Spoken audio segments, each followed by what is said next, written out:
நீங்க கண்ணாடியில பார்க்கும்போது உங்க முகம் முதல்ல இருந்த அளவு பிரைட்டா இல்லையா? கரும்புள்ளிகள் அதிகமா வந்துட்டே இருக்குங்களா? முகத்துல சில இடங்கள் மட்டும் ரொம்ப கருப்பா இருக்கா? ஸ்கின் ஈவனா இல்லாம திட்டு திட்டா இருக்கா? நீங்க நிறைய ஃபேஸ் பேக், சீரம், கிரீம் எல்லாமே பயன்படுத்தி பார்த்திருப்பீங்க. ஆனா அந்த விலை உயர்ந்த சீரம்கள், கிரீம்கள்ல இருக்கக்கூடிய முக்கியமான ஒரு இன்கிரீடியன்ட் உங்க வீட்டு கிச்சன்லயே இருக்கு. ஆனா அதோட மதிப்பு தெரியாம தினம் தினம் நம்ம சிங்க்ல வேஸ்டா அதை ஊத்திட்டு இருக்கோம். பார்க்கிறதுக்கு ரொம்பவே சாதாரணமா இருக்கக்கூடிய இந்த தண்ணீரை பியூட்டி இண்டஸ்ட்ரியில பயன்படுத்திட்டு வராங்க. அது வேற எதுவும் இல்லைங்க, தினமும் நம்ம அரிசி கழுகிட்டு ஊத்துறோம் இல்லைங்களா அந்த தண்ணீர். அதுல ரொம்பவே ஆச்சரியமான விஷயம் என்னன்னா, இந்த அரிசி கழுகுன தண்ணீரை புளிக்க வச்சு நம்ம பயன்படுத்தும் போது அது இன்னும் சிறப்பான பயன்களை கொடுக்குது. இன்னைக்கு இந்த வீடியோவோட ஹீரோவே இந்த ரைஸ் வாட்டர் தான். அது மட்டும் இல்லைங்க, இந்த ரைஸ் வாட்டரை பயன்படுத்தி நம்ம முகத்துல இருக்கிற கரும்புள்ளிகளை எப்படி குறைக்கலாம், உடனடியா நம்ம முகம் நல்லா பளிச்சுன்னு ஆகணும்னா அதுக்கு என்ன செய்யணும், நம்ம பாரம்பரியமா பயன்படுத்தக்கூடிய நலுங்கு மாவு எப்படி தயாரிக்கலாம் அப்படிங்கறத பார்க்கலாம். இது எல்லாமே நீங்க தெரிஞ்சுக்கணும்னா எஸ் அப்படின்னு கமெண்ட் பண்ணுங்க. அதுக்கு முன்னாடி இந்த ரைஸ் வாட்டர் ஏன் அவ்வளவு ஸ்பெஷல் அப்படிங்கறத நீங்க கண்டிப்பா தெரிஞ்சுக்கணும். நீங்க ரொம்ப காஸ்ட்லியான ஃபேஸ் கிரீம், சீரம் இதெல்லாம் வாங்குனீங்கன்னா அதோட லேபிள்ல கோஜிக் ஆசிட், ஃபெருலிக் ஆசிட் அப்படிங்கிற பேருங்களை பார்ப்பீங்க. இந்த பேர் இருக்கக்கூடிய ஃபேஸ் கிரீம்கள், சீரம்கள் இதெல்லாம் நம்ம வாங்கணும்னா அதுக்கு பல ஆயிரக்கணக்கான ரூபாய் நம்ம செலவு செய்ய வேண்டியதா இருக்கு. நான் ஏற்கனவே சொன்ன அந்த கோஜிக் ஆசிட் புளிக்க வைக்கப்பட்ட அரிசி கழுகுன தண்ணீர்ல அதிக அளவுல இருக்கு. நம்ம முகத்துல மெலனின் சில இடங்கள்ல மட்டும் அதிக அளவுல சுரக்குது. அப்படி ஒரே இடத்துல மெலனின் அதிகமா சுரக்கும் போது அந்த இடம் மட்டும் ரொம்ப கருப்பா மாறுது. இந்த கோஜிக் ஆசிட் எக்ஸ்ட்ராவா சுரக்கக்கூடிய அந்த மெலனினை கண்ட்ரோல் பண்ணுது. அது மட்டும் இல்லைங்க, நம்ம ஸ்கின் நல்லா ஈவனா தெரியறதுக்கும் இந்த கோஜிக் ஆசிட் ரொம்பவே உபயோகமா இருக்கு.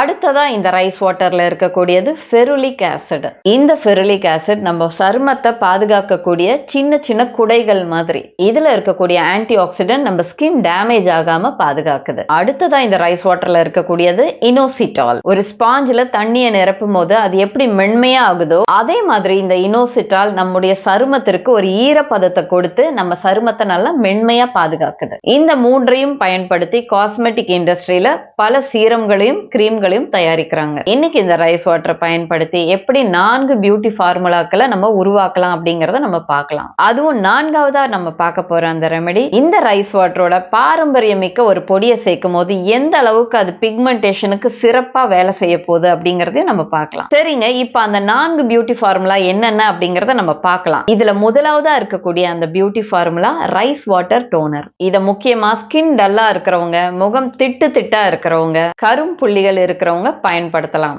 ஒரு 1/2 கப் அரிசி எடுத்துக்கோங்க, அதுல 2 கப் அளவு தண்ணீர் ஊத்திடுங்க. அதன் பிறகு ஒரு 30 இருந்து 40 நிமிஷம் வரைக்கும் அதை அப்படியே ஊற வச்சிடுங்க. அது நல்லா ஊறினதுக்கு அப்புறமா 2ல இருந்து 3 முறை அந்த அரிசியை நம்ம கைகள் வச்சு நல்லா பிசைஞ்சு விடுங்க. அதுக்கப்புறமா அந்த தண்ணியை அப்படியே வடிகட்டி எடுத்து வச்சுக்கோங்க. அதை ஒரு சுத்தமான கண்ணாடி பாட்டில்ல ஊத்தி வச்சிடுங்க. அப்படி இல்லை உங்ககிட்ட ஸ்ப்ரே பாட்டில் இருக்குன்னா அதுல கூட நீங்க ஊத்தி வச்சுக்கலாம். இதை நீங்க உங்க முகத்துல அப்ளை பண்றதுக்கு முன்னாடி உங்க முகத்தை நல்லா சுத்தமா கழுவிடுங்க. இப்ப நம்ம ரெடி பண்ணி வச்சிருக்கிற அந்த டோனர் இருக்கு இல்லைங்களா, அதை ஒரு காட்டன் பேட்ல ஊத்திட்டு உங்க முகத்துல ஒத்தி எடுங்க. இல்ல உங்ககிட்ட ஸ்ப்ரே பாட்டில் இருக்கு அப்படின்னா நீங்க அப்படியே ஸ்ப்ரே பண்ணிக்கலாம். அது உங்க முகத்துல அப்படியே காஞ்சா போதும், நம்ம முகத்தை கழுக வேண்டிய அவசியம் கிடையாது. இதை நீங்க காலையிலயும் நைட்லயும் பயன்படுத்தலாம். இப்போ இந்த டோனரை 24 மணி நேரத்துல இருந்து 48 மணி நேரம் வரைக்கும் வெளியிலேயே வச்சிடுங்க, ஃப்ரிட்ஜ்ல வைக்காதீங்க. 48 மணி நேரம் கழிச்சு இந்த டோனரை நீங்க ஃப்ரிட்ஜ்ல வச்சிடுங்க. லேசா புளிச்ச ஸ்மெல் வந்தா ஒரு பிரச்சனையும் இல்லைங்க. நம்ம இந்த டோனரை தயாரிச்ச உடனேயே ஃப்ரிட்ஜில் வைக்கிறோம் அப்படின்னா ஒரு 5ல இருந்து 7 நாட்கள் வரைக்கும் அது எதுவுமே ஆகாது. அதுவே இந்த டோனரை புளிக்க வச்ச பின்னாடி நம்ம ஃப்ரிட்ஜில் வைக்கிறோம்னா ஒரு 14 நாட்கள் வரைக்கும் நம்ம பயன்படுத்தலாம். இதை தயாரிக்கிறது ரொம்ப ரொம்ப எளிமையானது. இந்த டோனரை நீங்க டெய்லி பயன்படுத்தலாம். நீங்க ஒரு 2 வாரம் இதை தொடர்ந்து பயன்படுத்தினாவே ஸ்கின்ல இருக்கக்கூடிய டல்னஸ் குறைய ஆரம்பிக்கும். திட்டு திட்டா இருக்கக்கூடிய ஸ்கின் கொஞ்சம் ஈவனா மாற ஆரம்பிக்கும். அடுத்ததா கரும்புள்ளிகள் இருக்கிறவங்க பயன்படுத்தக்கூடிய ஒரு ஸ்பாட் பேக்கை தான் நம்ம பார்க்க போறோம். 2 டேபிள் ஸ்பூன் அளவு அரிசி மாவு எடுத்துக்கோங்க. அதுல 1 டீஸ்பூன் அளவு தேன் சேர்த்துக்கோங்க. 5-6 துளிகள் லெமன் ஜூஸ் சேர்த்துக்கோங்க. அதை நல்லா மிக்ஸ் பண்ணி ஒரு பேஸ்டா தயாரிச்சுக்கோங்க. உங்க முகத்துல எங்கெங்கெல்லாம் கரும்புள்ளிகள் இருக்கோ அந்த இடத்துல மட்டும் இந்த பேக்கை அப்ளை பண்ணுங்க. அதுவே முகம் முழுவதுமே கரும்புள்ளிகள் இருக்கு அப்படின்னா முகம் முழுவதுமே ஒரு தின்னான லேயர்ல அப்ளை பண்ணுங்க. ஒரு 15ல இருந்து 20 நிமிஷம் இதை அப்படியே விட்டுடுங்க. அதுக்கப்புறமா உங்க முகத்தை நல்லா சுத்தமா கழுவிடுங்க. இந்த அரிசி மாவு ஒரு எக்ஸ்ஃபோலியேட்டரா வேலை செய்யுது. எக்ஸ்ஃபோலியேட்டர்னா என்ன? உங்க முகத்துல இருக்கக்கூடிய அந்த டெட் ஸ்கின் செல்ஸ் இருக்கு இல்லைங்களா, அது எல்லாத்தையும் ரிமூவ் பண்றதுக்கு இந்த அரிசி மாவு பயன்படுது. தேனை நம்ம பயன்படுத்துறதுனால நம்ம முகத்துல இருக்கக்கூடிய ஈரத்தன்மையை அதை அப்படியே தக்க வைக்குது. அது மட்டும் இல்லைங்க, நம்ம சருமத்துல இருக்கக்கூடிய பாக்டீரியாக்களையும் இது அழிக்குது. எலுமிச்சை பழத்துல வைட்டமின் சி இருக்கிறதுனால இது முகத்தை நல்லா பளிச்சுன்னு ஆக்குறதுக்கு ரொம்பவே பயன்படுது. நீங்க வாரத்துல 2 இல்லைன்னா 3 நாட்கள் மட்டும் இந்த பேக்கை பயன்படுத்தினா போதும். அதுவே உங்களுக்கு சென்சிட்டிவ் ஸ்கின் இருக்கு அப்படின்னா நீங்க எலுமிச்சை சாருக்கு பதிலா இதுல 1 டீஸ்பூன் அளவு ரோஸ் வாட்டரை பயன்படுத்தலாம். இந்த பேக்கை யூஸ் பண்ண உடனே நீங்க வெயில்ல போக கூடாதுங்க. இதை நீங்க பயன்படுத்தும் போது கண்டிப்பா சன்ஸ்கிரீனையும் பயன்படுத்தணும். அடுத்ததான் நம்ம செய்ய போறது இந்த ரைஸ் வாட்டர் பயன்படுத்தி செய்யக்கூடிய நலங்கு மாவு. சில பேர் பாத்தீங்கன்னா வெயில்ல போய் ரொம்பவே கருத்து போயிருப்பாங்க. அவங்களுக்கு மறுபடியும் அவங்களுடைய ஸ்கின் கலர் வர்றதுக்கு இந்த நலங்கு மாவு ரொம்பவே பயனுள்ளதா இருக்கு. அது மட்டும் இல்லைங்க, உங்க ஸ்கின் ரொம்ப டல்லா இருந்தாலும் அன்ஈவனா இருந்தாலும் கூட நீங்க இதை பயன்படுத்தலாம். 2 டேபிள் ஸ்பூன் அளவு அரிசி எடுத்துட்டு அதை ஒரு 2 மணி நேரத்துக்கு ஊற வச்சிடுங்க. அதுல ஒரே ஒரு சிட்டிகை அளவு சுத்தமான மஞ்சள் தூள் சேர்த்துக்கோங்க. 1 டீஸ்பூன் அளவு ஃப்ரெஷ்ஷான பாலேட சேர்த்துக்கோங்க. இது மூணுத்தையும் நல்லா மிக்ஸ் பண்ணிக்கோங்க. உங்க முகம், கழுத்து எல்லா இடத்துலயுமே இதை அப்ளை பண்ணிக்கோங்க. ஒரு 10ல இருந்து 15 நிமிஷம் வரைக்கும் இதை அப்படியே விட்டுருங்க. பாதி காஞ்ச உடனேயே நம்முடைய கைகளை பயன்படுத்தி மசாஜ் பண்ணி கொடுங்க. அதன் பிறகு முகத்தை நல்லா சுத்தமா கழுவிடுங்க. இதுல நம்ம அரிசியை பயன்படுத்தி இருக்கிறதுனால முகத்துல இருக்கக்கூடிய லூஸான அந்த டெட் செல்ஸ் இருக்கு இல்லைங்களா, அது எல்லாத்தையுமே இது ரிமூவ் பண்ணுது. அது மட்டும் இல்லைங்க, நம்ம முகத்துல ஏற்படக்கூடிய எரிச்சல், வீக்கம் இதெல்லாம் இந்த மஞ்சள் குறைக்குது.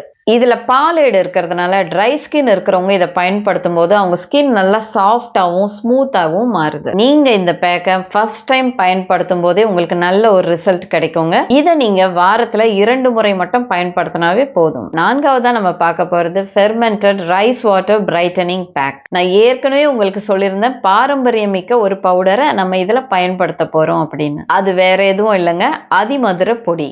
1 டீஸ்பூன் அளவு அதிமதுர பொடி எடுத்துக்கோங்க. ஒரு 3 டீஸ்பூன் அளவு புளிக்க வைத்த அரிசி தண்ணீரை கொஞ்சம் கொஞ்சமா ஊத்தி நல்லா மிக்ஸ் பண்ணிக்கோங்க. இது நல்ல ஒரு ஸ்மூத்தான பேஸ்டா மாறின பிறகு உங்களுடைய முகத்திலையும் கழுத்திலையும் இதை தடவுங்க. ஒரு 10ல இருந்து 15 நிமிஷம் வரைக்கும் இதை அப்படியே விட்டுடுங்க. அதன் பிறகு உங்க முகத்தை நல்லா சுத்தமான தண்ணீர் வச்சு கழுவிடுங்க. ஒரு வாரத்துல 2 முறை வரைக்கும் இதை பயன்படுத்தலாம். அதிமதுரத்துல கிளாப்ரிடின் அப்படிங்கிற ஒரு மூலப்பொருள் இருக்கு. இந்த கிளாப்ரிடின் நம்ம முகத்துல பிக்மெண்டேஷன் அதிகமா வராம தடுக்குது. இதுல நீங்க கண்டிப்பா புளிக்க வச்ச அரிசி தண்ணீரை மட்டும்தான் பயன்படுத்தணும். இப்ப நம்ம 4 பியூட்டி ஃபார்முலா பார்த்தோம். இதுல இருந்து முழு பயனுமே நமக்கு கிடைக்கணும்னா சில தவறுகளை நம்ம தவிர்க்கணும். எப்போதுமே ரைஸ் வாட்டர் கெட்டு போயிடுச்சு அப்படின்னா அதை நீங்க பயன்படுத்தக்கூடாது. நான் இதுல சொல்லியிருக்கக்கூடிய 4 பியூட்டி ஃபார்முலாவையும் நீங்க ஒரே நாள்ல பயன்படுத்தக்கூடாது. உங்க ஸ்கின் ப்ராப்ளத்துக்கு எது தேவைப்படுதோ அதை மட்டும் நீங்க பயன்படுத்தினாவே போதும். இந்த 4ல நீங்க எதை பயன்படுத்தணும் அப்படின்னாலும் அதுக்கு முன்னாடி ஒரு பேட்ச் டெஸ்ட் பண்ணிக்கோங்க. சிறிதளவு எடுத்து உங்க காதுக்கு பின்புறத்துல தடவிடுங்க. 24 மணி நேரம் கழிச்சு அந்த இடம் சிவந்திருந்தாலோ இல்ல எரிச்சல் அதிகமா இருந்தாலோ நீங்க அதை பயன்படுத்தக்கூடாது. மறுபடியும் உங்க ஸ்கின் டேன் ஆகாம இருக்கணும் அப்படின்னா நீங்க சன்ஸ்கிரீனை கண்டிப்பா பயன்படுத்தணும். வெயில் ரொம்ப அதிகமா இருக்கும் போது வெளியில போகாதீங்க. அப்படி நீங்க பண்ணும் போது பிக்மெண்டேஷன் இன்னும் கொஞ்சம் அதிகமாகும். உங்க ஸ்கின்ல ஏதாவது இன்ஃபெக்ஷன் இருந்தாலோ மெலாஸ்மா, எக்ஸிமா இந்த மாதிரி பிரச்சனைகள் இருந்துச்சுன்னா கண்டிப்பா ஒரு டெர்மட்டாலஜிஸ்ட போய் பாருங்க. அடுத்த முறை நீங்க அரிசி கழுகும் போது அதை ஒரு வேஸ்ட் தண்ணீரை கண்டிப்பா பார்க்க மாட்டீங்க. இந்த காணொலி உங்களுக்கு பிடிச்சிருந்தா இதை நீங்க லைக் பண்ணுங்க. இந்த காணொலி உங்களுக்கு உபயோகமா இருந்த மாதிரியே உங்களுடைய அன்பானவர்களுக்கும் நண்பர்களுக்கும் உறவினர்களுக்கும் பயன்படணும் அப்படின்னு நினைச்சீங்கன்னா அவங்களுக்கும் இதை ஷேர் பண்ணுங்க. இது போன்ற ஆரோக்கியம் குறித்த தகவல்கள் உங்களுக்கு தொடர்ந்து கிடைச்சிட்டே இருக்கணும் அப்படின்னா நம்ம சேனலை சப்ஸ்கிரைப் பண்ணிக்கோங்க. நீங்க எப்போதுமே ஆரோக்கியத்தோடும் தன்னம்பிக்கையோடும் வழிகள் எதுவுமே இல்லாமையும் இருக்கணும். நன்றி.